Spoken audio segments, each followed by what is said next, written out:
Hey, what's up, guys? This is AJ. I thought you'd appreciate a good change of scenery, but I'm gonna speak to you about the second part of the external validation series, The Road to Self-Love. I hope that this video impacts you. If it does, just go and click like and subscribe. Actually, more importantly, click like, because it just messes up the algorithm and puts my videos in front of more people's faces. So in order to help other people to grow the channel, just click like, add a contribution to it, and I really hope that this video impacts you. Let's get to it.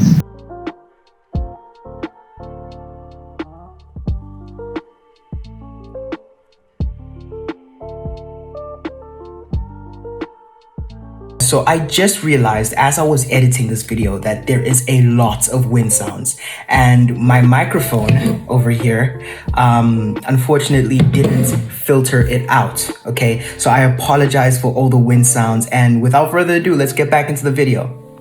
So in the last video, we covered some tips, some quick techniques I have in order to get over your emotional wounds, in order to get over your self-judgment and to become more self-compassionate. We went over how to attack your emotional wounding, why we have this need for approval from other people. We realized that we are imperfect, and it's okay to be imperfect sometimes. It's okay to not have the perfect thing to say. It's okay to not be happy all the time. It's okay to not be crazy, to not be confident all the time, because you're just a human.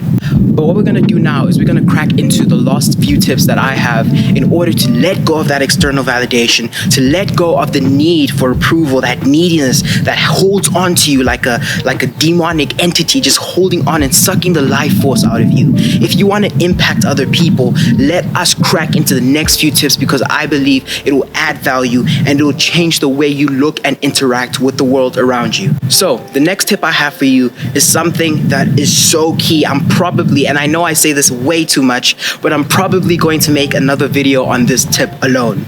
This is called self-talk. Self-talk, how you think. When we read books or when you speak to other people, you have internal dialogue that you speak. So like speaking to yourself in your head. Now self-talk is basically that process where you are speaking to yourself, but it's more towards your self-esteem.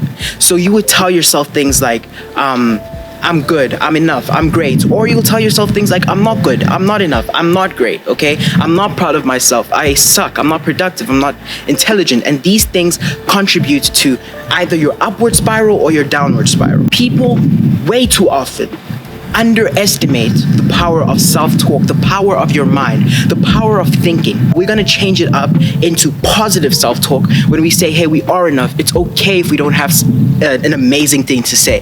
It's okay if we feel scared. It's okay to feel that anxiety. And how can we work towards our goals? How can we work towards our dreams and our visions? So something I should add about positive and negative self-talk is that it always manifests itself to the outside world. You go out, you tell yourself in the morning, as I said before my overthinking video, there's a cycle, okay? So you have a thought that leads to an emotion, which leads to an action, and it goes back to the thought. So if it's a cycle, if one part of the cycle is wrong, it affects the whole thing.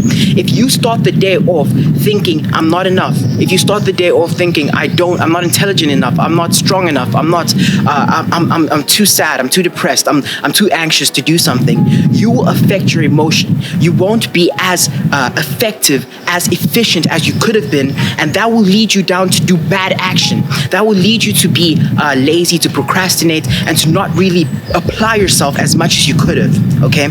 So with that being said, we should really impact, or we should really focus or put our full attention to what we're doing from the start, which is our thoughts, which is the self-talk I was telling you about. And if you really want to know more about self-talk or how our thinking impacts us, you should go and check out the overthinking series. I think I did 2 parts on that already. So with that being said, let's crack into the next tip. Something else I wanted to add is a quick exercise, a quick call to action. Something that's really important about self-talk, or about knowing when you put yourself down and how it affects your emotions and then later on your actions, is when you do it.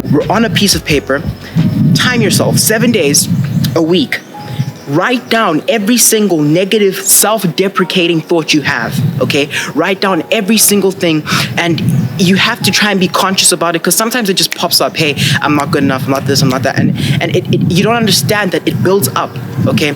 So what you want to do is get a piece of paper, write it down, bullet point. Oh, I said this about myself. I said I look fat today. I said I'm lazy. I said this, and write down all the negative things. And what I'm gonna do is I'm gonna tell you to then go and counteract these things. So for instance, if you write I'm too fat on a piece of paper, go and counteract it and be like, I'm too fat, but I know that I can do this. I know that I can get my perfect body, my perfect image. I know that with my dedication, with my personal abilities, my confidence in myself, I can do it. I want you to go exactly opposite what you said. In fact, you can, like, as I'm saying, be really ridiculous. In fact, exaggerate it a bit, okay? Exaggerate.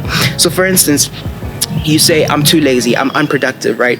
Change it to, if I was productive, I could probably make $1 billion tomorrow. I can probably be Bill Gates tomorrow. It just help the way you think. It'll help the way you feel, and it'll help in turn, it'll help the way you act. And if we can actually impact the self-talk cycle, then you'll be able to, if you do this exercise, by the way, you'll be able to really focus in on what you have to do, on the goals that you set yourself. So with that being said, let's go to the next tip. So this one goes out for the people that have to play a part, that has to be fake, that has to be someone they're not, in order to feel loved by their friend group, by their family. I want you to know that ultimately, when you're on your deathbed, when you have nobody else around you, when you're alone and you have to go back and reflect on your life, you will regret it, okay? It will hurt you, because you won't be that person you always wanted to be. You won't be vulnerable. You won't be able, you will always be hiding behind a fake personality. That is not who you want to be, okay? I have many friends, or I had many friends, that I felt like I had to play a part. I had to be cool. I had to look cool in front of them in order to get their approval, in order for them to feel like, hey, AJ is a really cool guy. And that, my friend, is wrong. Once I realized that I will regret it, and ultimately it will hurt me, I had to change the way I apply myself, the way I think, the way I had to meet new people. I had to change that, because without changing that, I will be playing a front, fake shell. It won't be AJ anymore. It would be someone else, okay? So don't be an actor. Realize that it will ultimately hurt you. When you're on your deathbed and you're looking back on your life, you want to have that idea that, hey, I lived a very, very interesting, vulnerable, open, self-improving life, you know? I lived a life where I can say I'm proud. And my last tip for you is change your friend group. I'm going to release a video. I might release a video before this video of how to create a social circle that you will be proud of. But you need to change your friend group. You have to change the people you surround yourself with. In fact, if possible, change your whole environment, okay?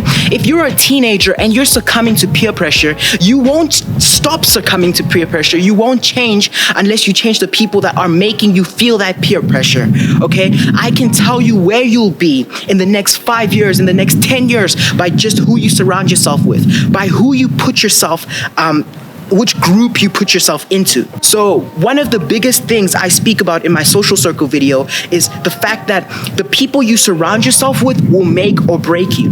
If you want to be a successful person, a businessman, or if you want to be an entrepreneur, you have to surround yourself with like-minded people. You can't surround yourself with people that don't want to better themselves, with people that don't want to become a better version of themselves, because those people will just drag you down. It's like wearing rocks inside a pool. You will just go down to the bottom and you'll sink with them. So if you can, change up your whole environment, change up who you interact with, okay? Give the people that don't meet your criteria less of your time, and my friend, I promise you, you will feel, or you will see an impact in your life. The way you think, the way you behave, the way you feel, the way you attack your goals, and you will become successful. That's the secret that a lot of successful people know that unsuccessful people don't know.